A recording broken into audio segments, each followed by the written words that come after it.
Well, good morning, everybody. I'd like to start by thanking WAREG for inviting me, and I'd like to thank Andrea and Vera for the kind invitation you extended to me, and to compliment everybody in the room, and Graça Carvalho, member of European Parliament. It's a great pleasure to be here and have you in the audience. Let me address you and start by saying that the European Investment Bank is the EU bank. In fact, is your bank. So we started with the regulator, then the policymaker, and now here comes the bank.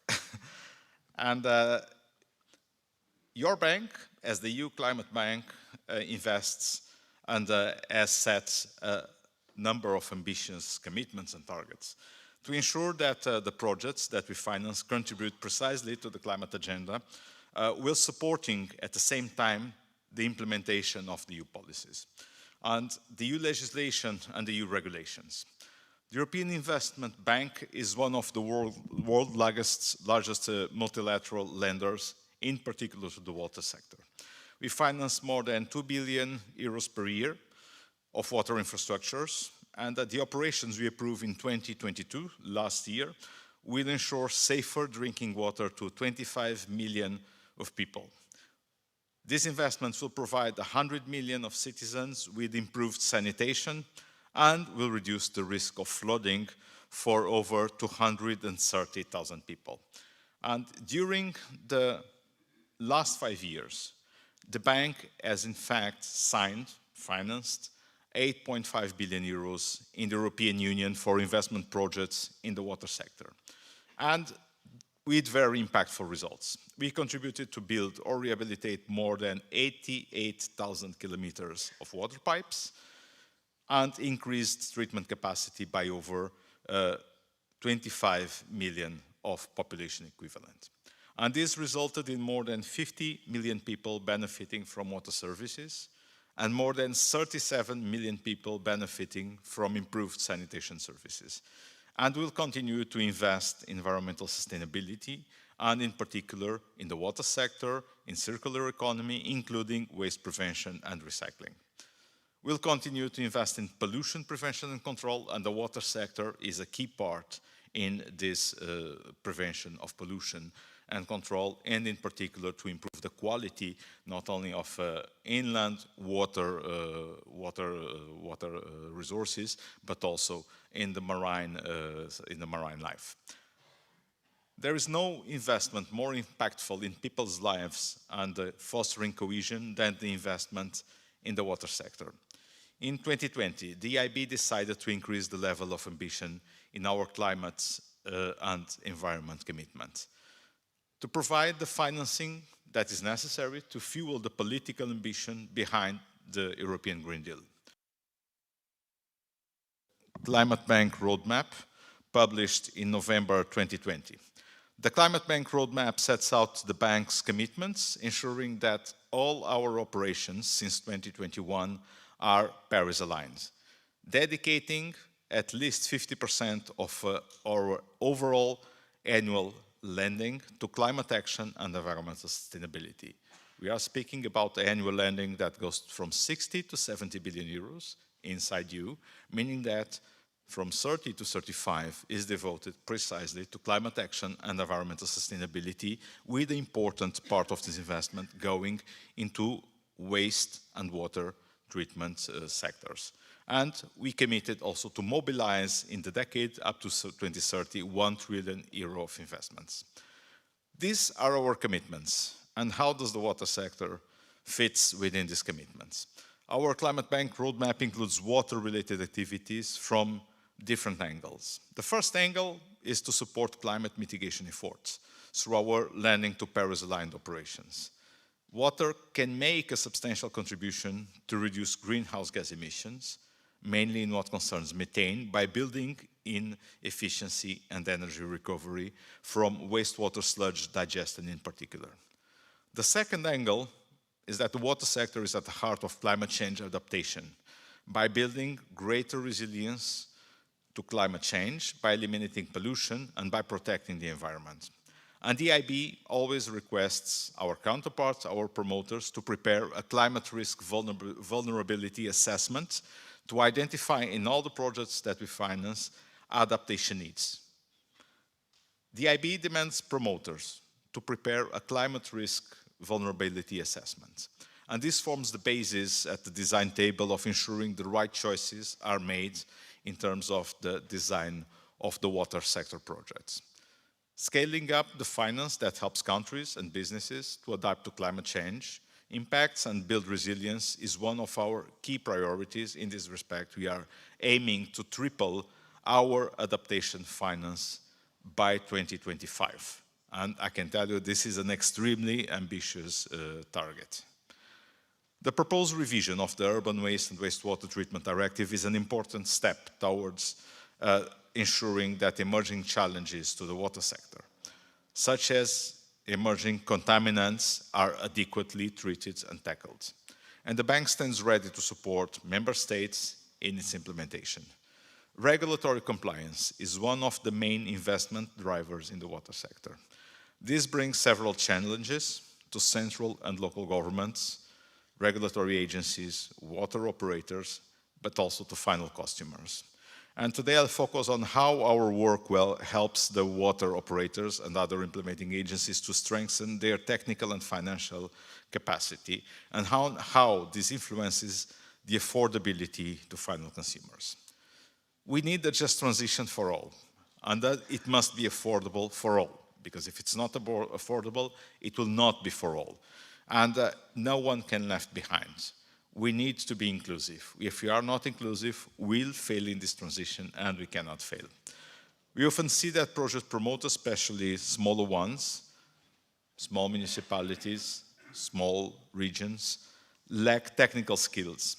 And when they find the skills, retaining the skills and retaining the expertise is a key limitation and a huge challenge. To tackle this, we support implementing agencies at project preparation stage through joint programs with the European Commission, like JASPERS, to ensure that the projects we finance have the adequate technical skills from the counterpart side so that we get a good implementation of projects. For the EIB, more than putting money on the projects and pouring money on the problems, is about having good projects. Projects that are bankable, but projects also that are socially sustainable, inclusive, and that have the appropriate climate mitigation and adaptation embedded. By working together with the national counterparts, we help them with the project preparation process, reviewing the feasibility studies and promoting best practices.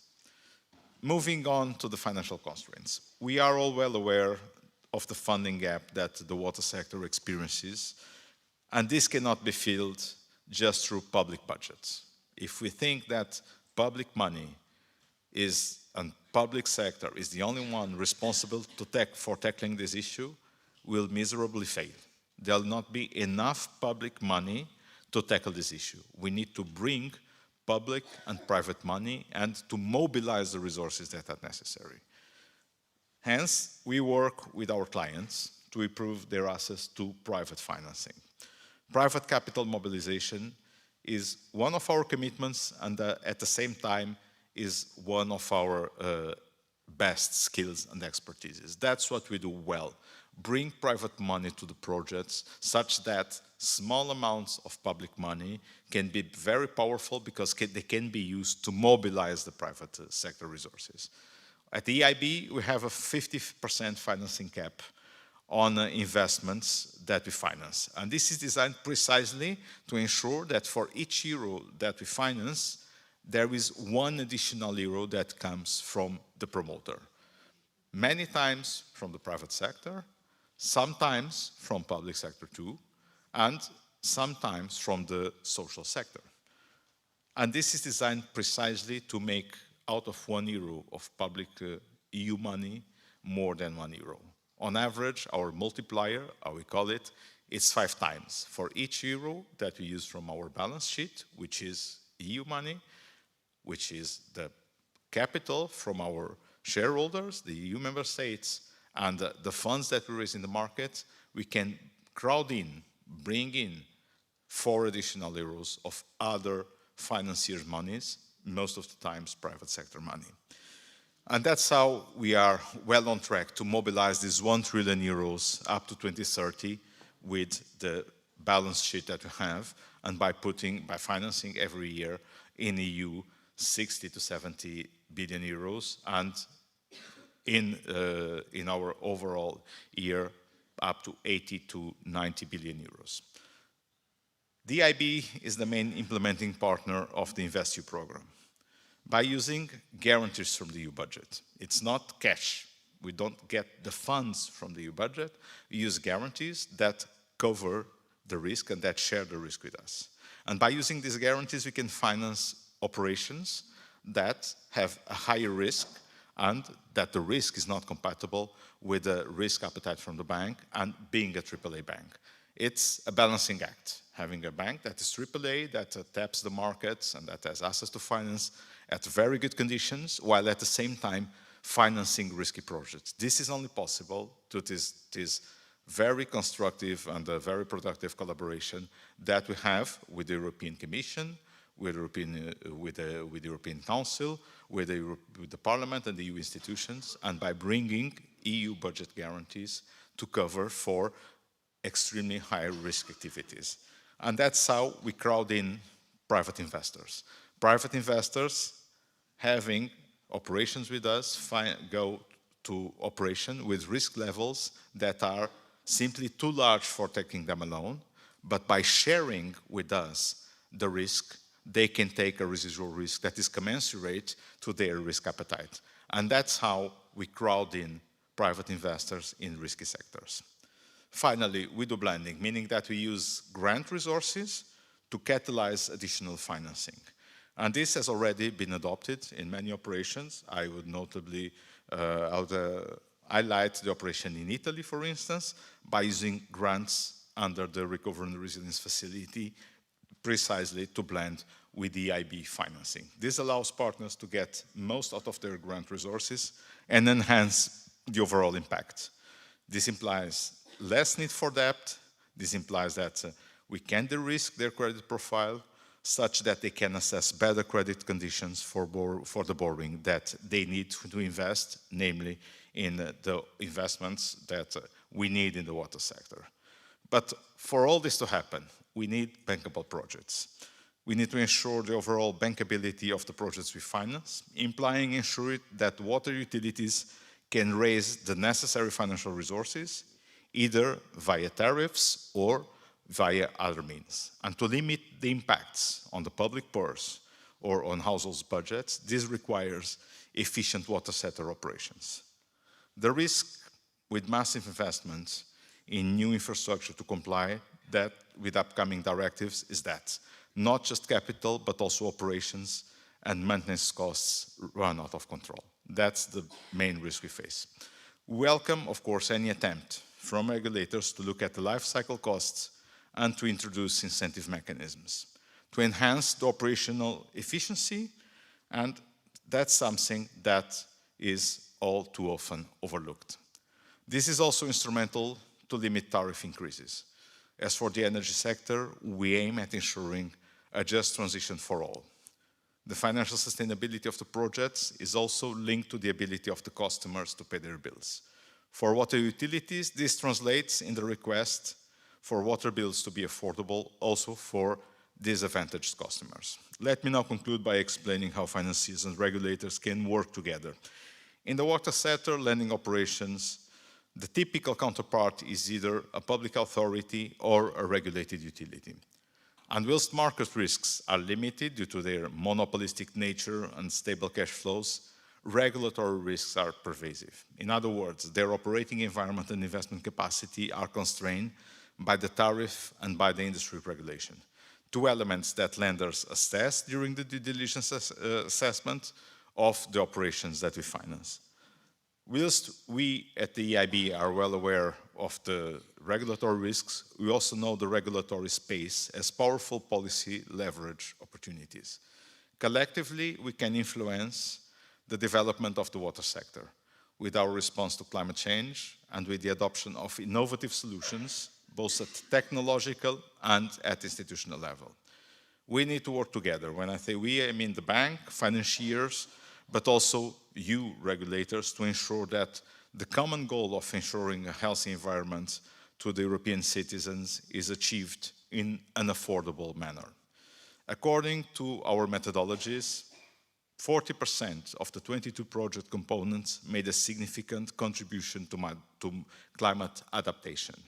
When institutions like the EIB set ambitious targets, like we have for adaptation, water is necessarily a priority. When regulatory requirements include climate and environmental obligations, they provide assurance on the quality of investments and also draw more financing, looking to increase the presence of financiers in impactful and in high-quality investments. The EU has developed a whole taxonomy around sustainable finance. Taxonomy-aligned activities support climate action and ensure that investments cause no significant harm to the environment.